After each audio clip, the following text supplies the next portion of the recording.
안녕하십니까, 소마시네마입니다. 이번에는 이번 주에 좀 개봉한 좀 주요한 좀 영화가 많지 않아서 제가 경기도에 살고 있는데 경기도에는 적어도 뭔가 좀 새로운 신작이라고 할 만한 영화가 별로 개봉하지 않아서 일단은 선택의 여지가 없어서 부천에서 본 영화, 그리고 이제 7월 29일에 개봉할 영화이기 때문에 조금 일찍 리뷰를 해보려고 합니다. 이게 원래 보자마자 해야 되는데 이게 뭐 여건이 꼭 그렇게 맞아떨어지지 않으니까 일주일 전에 본 영화를 조금 희미한 기억력에 의지해서 이야기를 해보려고 합니다. 사도용전, 그러니까 이게 무협의 세계라고 하는 게, 이게 무협물이 약간 또 판타지화 돼서 또 이제 젊은 층에서 보시는 분들이 계시지만 저희 때, 그러니까 이제 슈퍼히어로가 없던 시절에 일종의 현실을 탈출하기 위해 공간이 형성되는데 그걸 우리가 강호라고 합니다. 그러니까 강호라고 하는 세계는 중화문화권에서도 현실과 좀 동떨어져 있는 뭐 그들만의 공간이라고 말할 수 있어요. 그러니까 약간 뻥의 세계죠. 그 뻥의 세계를 실감나게 역사와 엮어서 구현을 해낸 인물이 있었으니 그가 바로 홍콩의 명보의 주필이었던 김용이라고 하는 사람입니다. 김용의 걸작들, 김용의 작품들은 지금도 중화문화권에선 드라마 등등으로, 드라마나 영화 등등으로 뭐 또 만들어지고 또 만들어지고 계속 반복해서 만들어지고 있는데, 특히 이제 만들어질 때마다 이젠 좀 대작으로 만들어지고 있는 것 같아요. 사조영웅전 협지대자는 7월 29일 국내 개봉작인데 뭐 영화가 이제 지금 무협 장르 영화, 중국 영화의 그 중화 문화권 전체적으로 이렇게 와이드 릴리즈가 잘 되지 않기 때문에 아마도 뭐 개봉관이 크게 확대될 것 같지 않아 보이긴 합니다만, 어쨌든 개봉 예정에 있습니다. 일단은 뭐 개봉은 잡혀 있으니까요.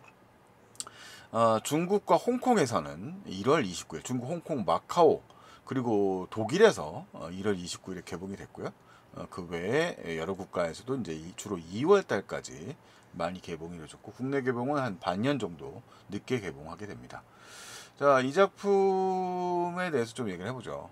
일단 사조용전은 아까 지금 얘기했던 것처럼 최근에 다시 그 홍콩, 중국, 어차피 티켓 파워 자체가 다르니까요. 인구가 워낙 많고 우리나라는 지금 극장의 대위기다라고 말하고 있지만, 중화문화권은 이제 그 극장, 워낙 뭐 시장 자체가 그 척박해서 이제 점점 확대되는 이 수준이 뭐 줄고 있는 추세는 아니니까 우리보다는 상황이 좀 훨씬 나은 상황일 텐데, 뭐 아시다시피 이제 정치적인 여러 가지 이유들로 인해서 만들어지는 작품들의 퀄리티가 오히려 과거의 작품들에 비해서 훌륭하다고 말하기 좀 어렵죠. 그래서 어쨌든 최근 들어서 이 김용의 그 무협 소설들이 다시 또 극장판으로, 그러니까 빅 스크린이죠. 이게 이 스펙타클이 보장되게 있는 측면이 있기 때문에 여러 편 만들어졌습니다만, 지금 보고 계신 두 편은 이미 만들어졌습니다만 국내에 제대로 수입이 되지 않은 작품들입니다. 아마도 이것은 완성도의 측면에서 국내 수입사에서 그렇게 소구될 가능성이 별로 없다고 판단한 것 같은데, 의천두룡기와 소호강호가 최신 버전으로 만들어졌고, 소호강호도 국내에 들어왔습니다만 지금은 이제 그 IPTV 등에서 이제 볼 수 있어요. OTT 등에서 볼 수 있고, 뭐 그렇게까지 뭐 회자되는 영화는 아니게 됐죠. 그 다음에 이렇습니다. 2022년도에 만든 의천두룡기도 뭐 사실 그때 잠깐 화제가 됐었고, 뭐 그 이후에는 뭐 별로 소식이 없네요. 왕정이 의천두룡이라는 90년대에 좀 코미디 같은 영화를 만든 적이 있는데, 그 영화에 이제 좀 속편격으로 좀 가볍게 만들어진 영화였습니다만, 뭐 평가는 그닥이었던 것 같습니다. 자, 어쨌든 뭐 저도 보진 않았기 때문에 뭐라 말하기는 어렵고요.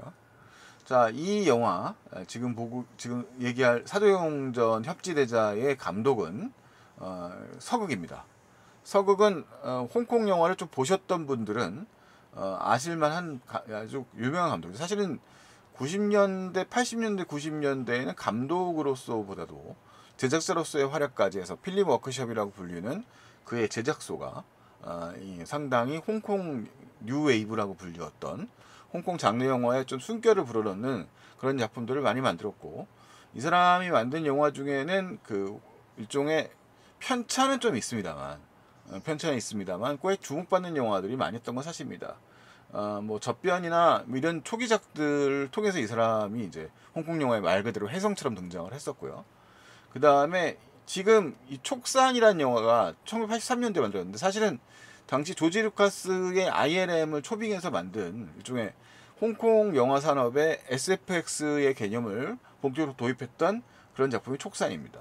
근데 그 작품은 역시 이제 그 무협 소설을 원작으로 하고 있습니다만, 일단은 실패작이었죠. 이렇게 흥행도 실패했고, 영화적으로도 약간 위화감이 상당히 많은 SF 효과. 그러니까 스타워즈식의 그 무협 액션이 홍콩 영화 산업까지 잘 맞아떨어지지 않는다는 걸 좀 증빙하는 그런 영화이기도 했습니다만, 그 영화 이후에 뭐 여러 가지 영화적, 상업적, 영화적 실험들을 이제 하는 일종의 이제 말하자면 영화쟁이죠. 이 사람은 영화 일종의 장인이라고 말 수 있는 사람이고, 간간히 훌륭한 영화들을 많이 만들어내기도 합니다. 86년도에 만든 도마단, 그 다음에 소호강호 1990년작이죠. 그 다음에 황비홍 1991년도에 만든 작품. 그 다음에 황비홍 시리즈들을 이제 쭉 연출했고요. 3편까지. 그 다음에 뭐 인상 깊은 작품으로 이제 서극의 칼이라는 숨겨진 무협 액션 영화 팬들이 좋아하는 작품이 있습니다. 이게 좀 재출시됐으면 좋겠는데 아직 나오지 않고 있어요. 그 다음에 뭐 금옥만다 같은 코미디 가벼운 영화들도 만들었고, 헐리우드로 잠깐 건너가서 이 장클로드 반담하고 뭐 더블팀이나 너거프 같은 영화를 만들었습니다만 성공하지 못했고, 아주 인상적이었던 액션물 순유영류를 2000년에 이제 홍콩에 들어와서 만든 다음에 좀 더 나은 효과를 냈습니다만, 크게 또 역시 홍콩 외에는 별로 반응이 없었던 촉산전을 만들었던 감독입니다. 뭐 주요한 작품들만 이렇게 언급해도 이 정도고요. 이 용문비갑이라든가 2011년도에 약간 또 이게 SF CG만 조금 망가져가지고 그렇지 영화 구성은 나쁘지 않았는데, 그다음에 적인걸, 측천무의 비밀까지 이 정도까지는 이제 국내에서도 좀 많이 회자되었던 그런 감독이죠. 자, 어쨌든 지금은 이제 중국에 넘어가서요. 다양한 그 중국 문화권 내에서의 영화들을 많이 만들고 있습니다. 여기 지금 언급되지 않은 작품들도 많이 그 최근에 만들어진 작품들이 지금 필모에 많이 비어 있습니다. 그 뭐 소위 말하는 프로파간다 영화도 만들고요. 뭐 일종의 중국 친중파로서 친중파로서 뭐 그냥 현역에서 열심히 활동하고 있는 감독입니다. 뭐 이 사람이 원래 뭐 친중파 뭐 이렇게 중화 문화권이나 민족주의에 뭐 관심이 없었던 적은 없었습니다. 뭐 황비용 같은 영화도 보시면 그런 영화고요.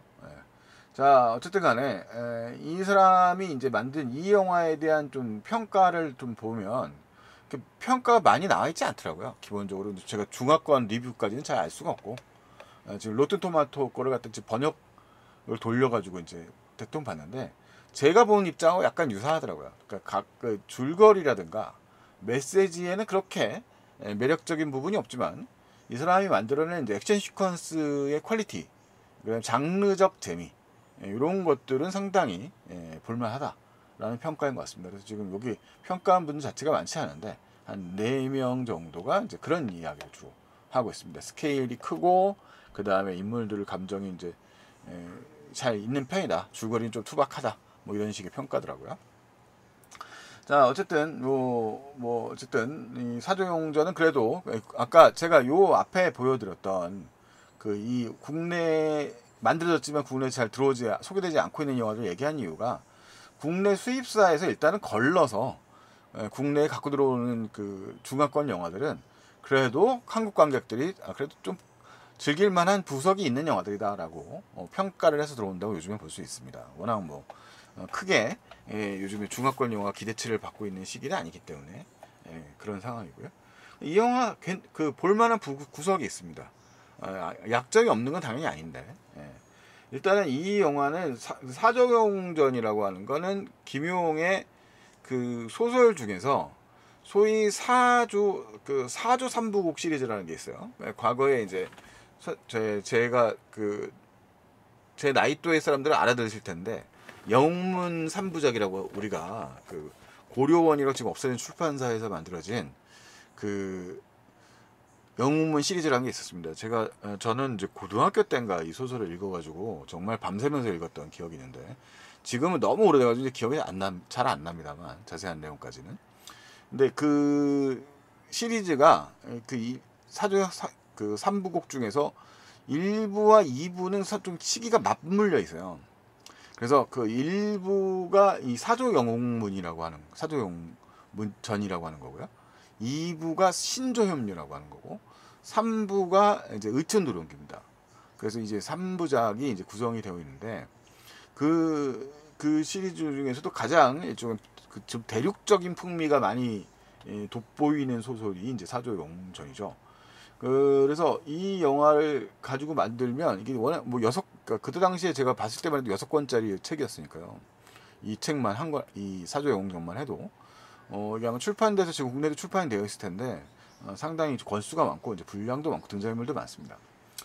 이미 이제 전에 비교적 뭐 영화판으로 사실 만들기 적절하지 않아요. 분량이 너무 많아서 완결이 안 돼요. 그러니까 그 판타지 문화로 생각하시면 반지의 제왕 같은 건데, 반지의 제왕은 그 축약을 잘해가지고 이제 또 만들어냅니다만, 이 작품도 사실은 뭐 축약하기에는 사건 사고가 굉장히 너무 많습니다. 그래서 이 영화를 어떻게 이제 영화를 만드냐는데, 영화 각색이 상당히 중요한 영화거든요. 근데 이게 아무래도 이 작품은 그 중화권에서는 만들어지고 드라마 주요 이벤트처럼 계속 만들어지는 작품이에요. 그래서 사실은 책을 안 읽어도 중화권 팬들이라면 그 긴 대하 드라마로 어느 정도 학습이 됩니다. 그래서 곽정이 누군지, 황룡이 누군지, 이 영화의 이 히어로와 히로인이죠. 이 두 사람에 대해서는 웬만큼은 아마 이 영화를 볼 정도면 알 거예요. 근데 우리 중에는 뭐 저 같은 사람들은 뭐 이름 정도는 아직도 기억을 하고 있을 수 있습니다만, 많은 분들, 이 무협의 세계에 관심이 없는 분들은 이 작품 볼 수도 있죠. 물론 무협의 최고 걸작이라고 얘기합니다만, 사실은 뭐 데우스 엑스 마키나가 굉장히 많고 뭐 그런 구성으로 구성되어 있습니다. 근데 그게 이제 또 무협 소설의 재미라서, 이게 드덥이 펼쳐져 있는 강호를 떠돌면서 펼쳐져 있는 얘기거든요. 그러니까 그게 또 재미라서 또 장르적 특성이 좀 있어요. 자, 어쨌든 이 영화의 등장인물들은 좀 그 과거에 우리 오래된 홍콩 영화 팬들이 좀 의아스러워했던 거 있죠. 왜 홍콩 이 중화권 영화의 슈퍼스타들은 자꾸 바뀌지 않느냐, 아직도 성룡은 주인공인 거냐, 뭐 이런 의문을 품을 수 있는데, 이 영화는 이제 또 새로운 얼굴들이고, 뭐 중화권 드라마를 좋아하시는 분들이라면 또 잘 아는 배우들이라고 하더라고요. 저는 뭐 챙겨보지는 않기 때문에, 뭐 저는 사실 드라마는 다 안 봐서 잘 모릅니다만, 곽정혜이라고 하는 인물은 샤오잔인데요. 곽정은 이 사조 3부곡 중에서도 가장 충직한 인물이죠. 가장 뭐 영리하다기보다는 가장 충직하고 가장 의로운 사람이라고, 그러니까 어떻게 보면 단순하고 명쾌한 사람이라고 말할 수 있겠습니다. 잠깐만, 또 예상하지 못한 녹음 시점에서 알람이 울리고 있는 상황이네요. 껐고요. 자, 어쨌든 간에 이 샤오잔이 등장하고요. 그 다음에 황룡은 사조 3부작에서 가장 영리한 여성으로 알려져 있는 캐릭터입니다. 이게 둘이 짝꿍인데, 뭐 정말로 그 가장 이 둘이 가장 어떻게 보면 애절하다기 뭐라고 할까요? 진짜 뭐 좀 멀쩡한 사랑을 하는 사람이라고 할 수 있을까요? 그래서 되게 둘이 아끼고 서로 믿고 신뢰하는 뭐 그런 커플이라고, 가장 사랑스러운 커플이라고 말할 수 있겠죠. 뭐 물론 뭐 신조협녀의 뭐 양가와 소용료라든가 뭐 이런 캐릭터들이 있습니다만, 어쨌든 그 둘은 좀 약간 뭐 모험담이 많고요. 자, 어쨌든 이 둘은 그런 캐릭터인데, 뭐 이들도 뭐 의혹들이 없는 게 아니지만, 그 다음에 이 영화에 이제 빌런으로 등장하는 거는 이 여러 가지 이 사조영웅전의 그 빌런들이 있습니다만, 가장 강력한 캐릭터라고 말할 수 있는 캐릭터 중에 구양봉, 서독인가요? 동상가 서독인가? 이게 원래 황용은 황약사라고 있고요. 그 황약사의 딸이죠. 그 다음에 구양봉은 황약사와 함께 이제 이 세계관에서 가장 최강의 캐릭터라고 할 수 있는 그런 인물입니다. 그러니까 서독이죠, 서독. 그리고 이제 황용은 동사 황약사의 딸입니다. 뭐 그거는 뭐 사실 중요하지 않네요. 말하고 보니까. 그다음에 이 영화에서는 이제 주요 배경이 된 게, 영화는 이 일부만, 극히 일부만 전체 소설 중에서 이 주요 테마를 삼았어요. 그래서 칭기즈칸이 김용의 소설에는 중국의 역사적 인물들이 이제 종종 등장하는데, 여기서 이제 칭기즈칸이 등장하거든요. 그래서 이 칭기즈칸의 바야투라고 하는 아마 몽골계 배우가 이제 출연을 하고 있고, 그 다음에 아연아란 배우가 이제 칭기즈칸의 넷째 아들인 툴루이라고 해서 아마 가장 용맹한 아들로 알려져 있고 요절한 아들로 알려져 있습니다. 그 다음에 화쟁이라는 캐릭터로 이제 장문훈이 이제 등장을 하고 있는 캐릭터인데, 화쟁은 일종의 어린 시절 곽정이 그 몽골로 가서 생활을 하게 돼요. 송나라 사람입니다만. 그래서 그때 당시에 이제 이 화쟁과 일종의 언약식 같은 거를 이제 이 칭기즈칸이 맺었다는 소설적 설정입니다. 뭐 곽정은 그 소설적 가상 인물이고요. 그 다음에 이제 칭기즈칸 실존 인물이니까 그 이야기를 이제 엮어서 내는 게 좀 김용의 또 소설의 재미 중에 하나인데, 그런 설정을 가지고 있습니다. 그래서 이렇게 그 주요 배경 등장 인물이 있어요. 그래서 여기 이 은원 관계에 있는, 이게 말하자면 이 영화는 이 배경 자체가 곽정이 여러 가지 우여곡절을 갖고 있는데 쿵푸어슬에서도 많이 인용되어 있었던 그 소설이 등장합니다. 그러니까 그 쿵푸어슬의 주성치의 쿵푸어슬에 보시면 한마공이라고 해서 그 발휘하는 그 두꺼비 같은 거 마지막에 최종 빌런 그 양소룡이 하는 그런 무술이 있습니다. 죄송합니다. 그 무술을 여기서는 이 영화 속에서 구양봉이 실현하거든요. 그 다음에 이제 그 사조용전의 곽정은 이제 그 이 영화에는 그 뭐라 그러죠? 플래시백을 통해 가지고 간단하게 언급됩니다만, 그 기술을 갖게 돼요. 기술을 갖게 돼서 그 기술의 이름이, 아이고 이거 전문가 분이 만약에 보시면 진짜 욕먹을 일인데, 제가 이쪽에 해박하진 않아 가지고 이 사람이 갖고 있는 게 황룡 18장이라는 거죠. 그 황룡 18장이어서 이게 그 홍칠공이라고 당시에 이제 고수 중에 한 명인 이 개방파의 홍칠공, 그 황룡의 그 아이디어를 통해 가지고 얻게 됩니다. 그다음에 이제 우여곡절 끝에 이제 절대 그 고수라고 할 수 있는 절대 고수, 이걸 획득하게 되면 최고의 그 고수의 계열로 올라가는 구음진경을 얻게 돼 가지고 이 영화에서 이제 가장 극강의 무술가로 성장하게 되는 뭐 그런 이야기가 이 영화의 줄기이기도 하죠. 그 이야기를 이미 그걸 다 획득했어요. 황룡 18장과 구음진경을 획득한 상태입니다. 자, 그래서 이 상태인데, 그것들을 이제 어떻게 묘사하느냐, 이제 그걸 이제 다 플래시보로 이제 설정을 하는 거예요. 전적인 테마는요, 그러니까 이제 서극이 영화적, 그래도 이 사조용전의 전체 스토리를 그래도 잘 요약을 어느 정도 정리를 잘 했습니다. 그러니까 샤오잔, 이제 곽정이 영화의 앞부분은 황룡을 찾아 나서는 이야기부터 시작이 돼요. 곽정이 이제 전쟁의 말이죠. 그러니까 당시 시대적 배경은 남송이 있고, 송나라가 이제 그 주도권을 빼앗겨서 금나라한테 이제 좀 시달리면서 북부 지역에서 이제 내려와서 남송 지역에 있고, 그 다음에 이제 원나라가 힘을 발휘하던 시절이에요. 징기스칸이 등장하면서 원나라가 힘을 발휘하던 시절이고, 이 원나라도 원래는 이제 금에 이제 조공을 바치던 나라였습니다만, 몽골이 이제 거기서 이제 반기를 들고, 금나라는 여기서 이제 공동의 적이에요. 금나라가 이제 이 최악의 이제 집권 세력이고 이제 그런 악당으로 등장하는 거고, 이 원나라가 이제 그에 맞서는 그런 존재고요. 남송은 이제 관료들에 의해서 망가져서 좀 별 볼일 없는 나라긴 합니다만, 이 주인공 곽정은 이 영화에서 역시 정체성을 굉장히 강력하게 갖고 있는 그런 캐릭터입니다. 비록 몽골에서 나고 자랐습니다만. 자, 어쨌든 영화는 이제 전쟁의 금나라와 이 원나라, 몽골의 대결로 시작이 됩니다. 곽정은 어느 쪽에도 가담하지 않고, 그 다음에 지금 어느덧 이미 소설의 진행 중후반부기 때문에 거기서 이제 황룡과 헤어지게 돼요. 황룡과 헤어지게 되면서 황룡을 찾아 나서서 이제 애달게 찾고 있는 상황이 이제 영화의 이제 상황이 되는 거죠. 자, 그리고 그 속에서 이제 이 사람의 일종의 정체성, 그 말하자면 사랑 찾아 떠나지만 이게 영화에는 크게 공간으로 봤을 때 그 초원이라고 불리우는 몽골의 그 공간, 그 다음에 중원이라고 불리우는 이 송나라의 공간, 이렇게 이제 구분이 된다고 말할 수 있습니다. 이 사람은 이제 곽정을 말하자면 중원 사람인 거죠.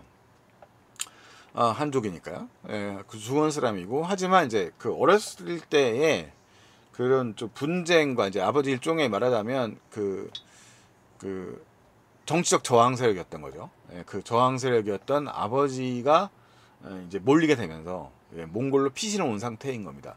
그래서 몽골 사회에서 인정받고 환영받고, 그 다음에 이제 아까 앞부분에 말씀드렸던 것처럼 이 징기스칸의 딸과 결혼을 일종의 하라고 얘기를 들을 정도로 이제 부마가 될 수 있는 그런 상황이었던 거죠.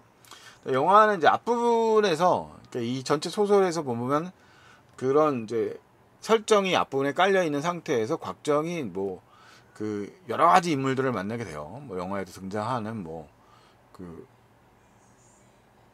그 스승들 만나게 되죠. 스승들도 만나게 되고, 이게 역시 또 제목을 이게 빨리빨리 떠올라야 되는데, 등장인물 중에서 그 강남 7개를 만나게 되죠.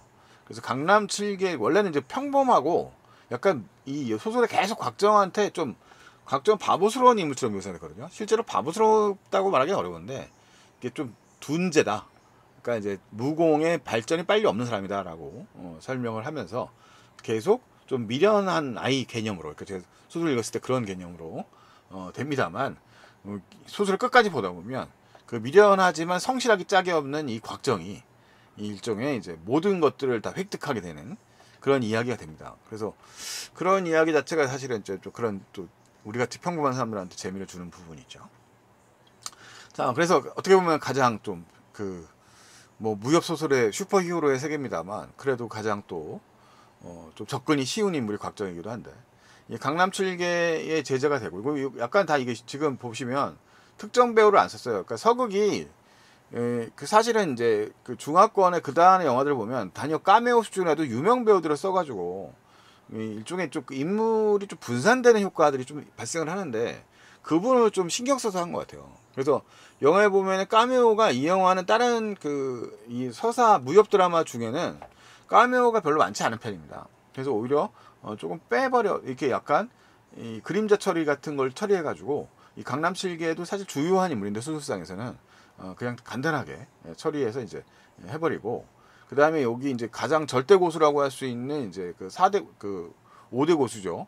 이 5대 고수도 지금 아까 얘기했던 플래시백을 얘기했을 때 홍칠공 같은 캐릭터를 이제 호군이라고 이제 또 중학교에서 꽤 유명한 배우인데, 그 배우가 이제 잠깐 등장하는 것 정도로 제외하면 이 영화에 이제 최종 빌런으로 등장을 하고 있는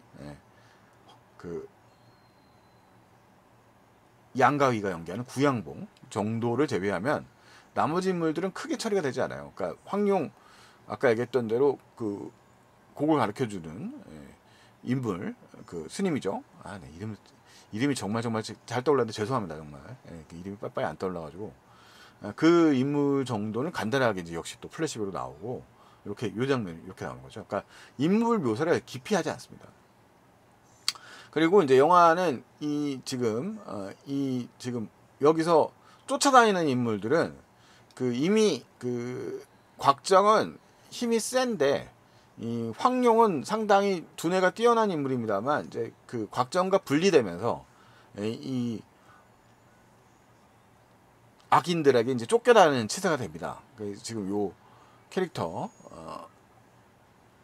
이 캐릭터의 황약사의 일종의 같은 팀원으로서 쫓아다니는 인물들이 이제 형성이 된 거죠. 자, 그리고 이분 이제 홍칠공이에요. 개방의 방주인데, 개방은 일종의 중국 무협에서 이제 거지들이라고, 거지 집단이라고 하지만 이제 이쪽에 또 항상 고수가 등장을 하는 뭐 그런 또 얘기고, 영화사에서 어쩌어쩌 하다 보니까 이 영화의 시점에서는 황룡이 그런 개방의 방주가 되어 있는 상태라고는 이야기입니다. 약간 두뇌를 잘 써가지고 되는 건데, 자, 어쨌든 간에 영화는 이제 그런 서사를 가지고 있습니다. 그래서 어쨌든 황약사는 황룡을 쫓고 있고요. 그 다음에 곽정은 황룡을 찾아다니고 있는 상황이고, 그 와중에 이제 자신과 인연이 깊었던 몽골군과 이제 얽히게 되면서 이 몽골로 돌아가게 돼요. 그러면서 이제 과거의 이야기를 그 생각보다는 능란하게 서극이 이 필요한 이야기들을 플래시백을 적절히 해가면서 영화를 보충해 나갑니다. 그럼에도 불구하고 영화의 전개가 영화의 상영시간 2시간 20분이 넘습니다만 이 영화의 전개가 전개라든가 구체적 상황들을 잘 떠올리기 힘든 처음 보는 관객들이라면 아마도 그런 설정들이 좀 혼란스러웠겠죠. 저게 무슨 얘기야? 구음진경이 뭐야? 황룡 18장이 뭐야? 뭐 무공 이름 정도로 기억을 하면 되지만 어쨌든 그것들을 얻는 드라마틱한 과정들이 이제 영화에서는 간단하게 생략되거나 간단하게 설명이 되거든요.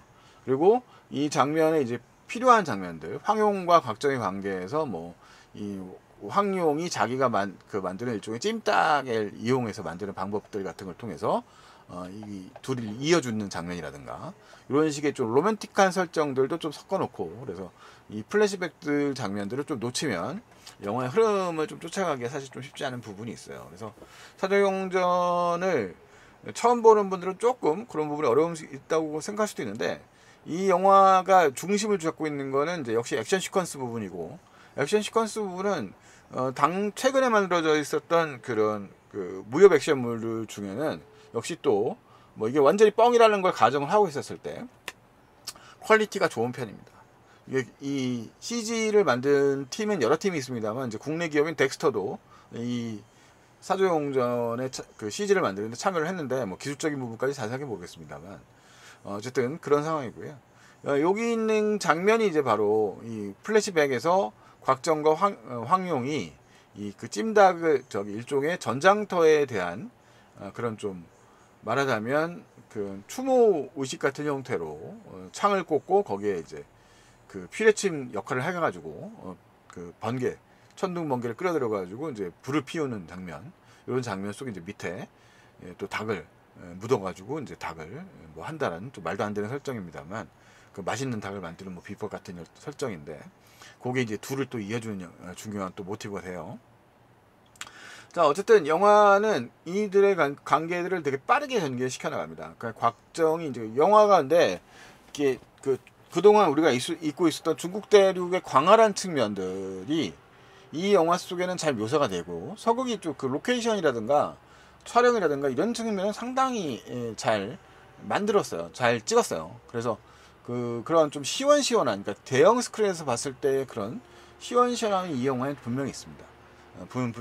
분명하게 있고, 아마 뭐 일본 영화 킹덤이라든가 이런 식의 영화에도 좀 어느 정도 영향을 좀 받았을 것 같기도 한데, 그런 식으로 이제 몹신을 꾸며 나가는 방식도 뭐 크게 어색하지 않은 상황으로 전투씬을 만들어내고요. 그 다음에 이제 무엇보다도 곽정과 뭐 그 다음에 뭐 황용, 그 다음에 구양봉 등의 이제 대결 시퀀스들이 인상적으로 구성됩니다.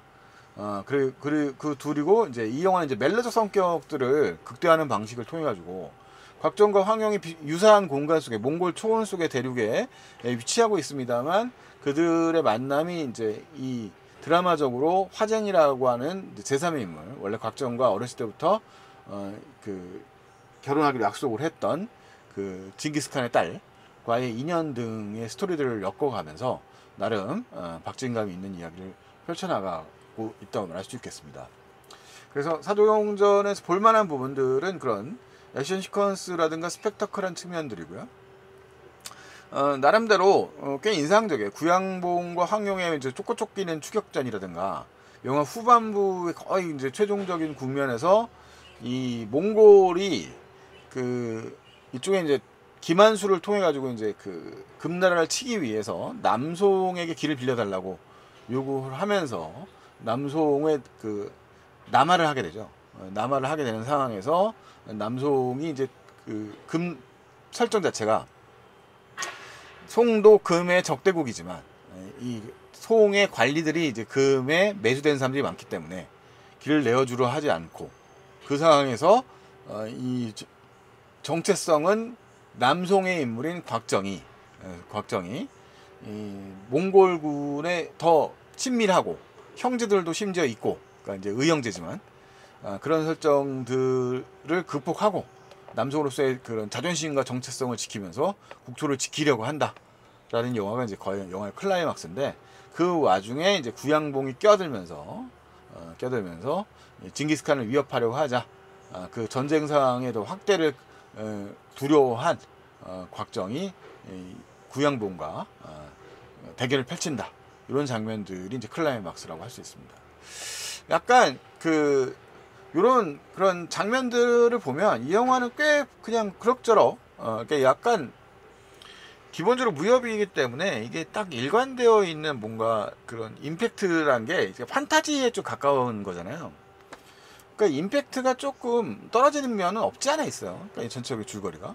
근데 이게 결정적으로 이 영화의 좀 아쉬운 점이라고 한다면, 아까 말씀드렸처럼 이 영화는 좀 그 당대 이 어떻게 보면 원작 소설에도 중화주의라는 게 분명히 등장합니다만, 어떻게 보면 이 곽정이라는 인물은 이 영화 자체가 그 절대적 영웅을 의미하는 말이죠. 영화의 대사에도 언급이 되는데, 협지대자란 말 자체가 진정한 영웅이라는 뜻입니다. 이 진정한 영웅은 징기스칸을 의미하는 말이기도 한데, 이 소설 속에는 제가 이제 기억이 뚜렷하게 아니면 찾아보자면, 곽정이 몽골군의 이제 그쪽의 전쟁 후 학살 이런 장면에 대한 혐오감을 가지고서 이제 떠난다는 이야기로 나와 있는데, 이 영화는 이 곽정이 남한은 몽골군을 설득하고, 그러니까 이제 그 구양봉 등을 막아내면서 설득하고, 자신의 양아버지격이라고 하는 그 징기스칸을 설득을 해서 일단은 전제 이쪽에 남송으로서의 침입을, 원의 남송으로서의 침입을 저지한다는 뭐 그런 이야기로 영화가 마무리가 되거든요. 근데 그 부분이 조금 그 설득력이 조금 없어요. 아무래도 그러면서 이게 좀 약간 프로파간다적인 성격을 좀 보여주는 거 아닌가라는 생각을 좀 의심을 해봐요. 그래서 영화를 보자면 전체적인 연출이라든가 뭐 이 액션 시퀀스의 그런 매력이라든가, 심지어 이 배우들 캐릭터도 괜찮습니다. 이 샤오잔이라고 하는 인물도 상당히 이제 매력적으로 연기를 하는 캐릭터고요. 뭐 상당히 인기 있는 배우라고 하더라고요. 잘생겼다고. 전 처음 잘 모릅니다만. 그 다음에 황룡 역할의 장달비도 그 청순가령형 외모와 달리 상당히 또 연기력도 갖추고 있는 뭐 그런 캐릭터라서 호감이 가는 캐릭터들이에요. 그런데 어쨌든 이 샤오자 곽정이라고 하는 인물 자체가 이제 좀 뭔가 민족 영웅처럼 등장을 해서 나오는 영화의 맨 뒷부분 연설 장면 이런 것들은 조금 루즈하다는 생각이 전 개인적으로 들더라고요. 그래서 영화의 전체적 흐름이 액션의 합과 하프의 끝마침으로 갔었어야 되는데, 이 양반들이 좀 약간 후반부에 마지막에 좀 애국주의를 좀 경향을 넣는 부분이 있군요. 굉장히 제가 좋게 봤던 중국상의 소년 시절의 너라는 작품을 봐도 영화는 잘 끝났는데 이게 뒤에 사족을 붙여가지고 뭐 그런 문제를 해결하기 위해 어쩌고 공공기관이 애를 쓴다 뭐 이런 얘기가 나와요. 이건 현대물이라서 이제 그런 얘기를 더 붙인 것 같고, 소년 범죄라든가 그 영화에 뭐 상당히 이제 학교폭력 문제가 상당히 심각하게 나오니까. 근데 이 영화에서는 그런 식의 설정 자체가 조금 너무 장황하게 느껴지는 부분이 사실 부분적으로 있다.